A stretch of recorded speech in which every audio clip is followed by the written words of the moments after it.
വലിയ ആവേശത്തോടെയാണ് പ്രവർത്തകർ തിരൂർ റെയിൽവേ സ്റ്റേഷനിലെത്തിയത്. രാത്രി 9:30 തിരൂരിലെത്തുന്ന വന്ദേ ഭാരത് ട്രെയിനിലായിരുന്നു മന്ത്രിമാർ ഉൾപ്പെടെ എത്തിയത്. മന്ത്രിമാരായ P K Kunhalikutty, N Shamsuddin, ഒപ്പം കുറുക്കോളി മൊയ്തീൻ എംഎൽഎയുമാണ് തിരൂരിലെത്തിയത്. ജനപ്രതിനിധികൾക്ക് ആവേശോജ്വല സ്വീകരണമാണ് പ്രവർത്തകർ ഒരുക്കിയത്. ട്രെയിനിൽ നിന്നിറങ്ങിയ മന്ത്രിമാരെ മുദ്രാവാക്യം വിളികളോടെ അണികൾ സ്വീകരിച്ചു. തുടർന്ന് ആവേശം അണപൊട്ടിയൊഴുകുന്ന കാഴ്ചയാണ് കാണാനായത്.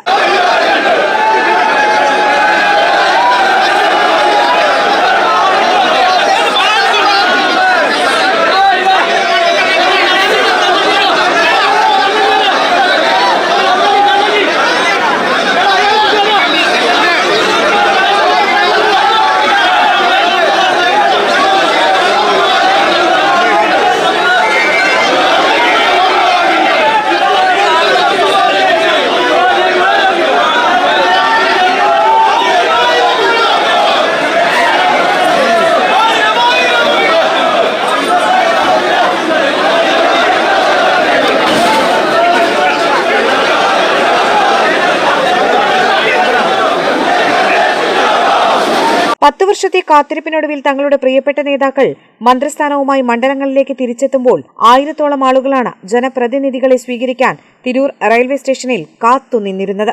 News desk, Kerala vision.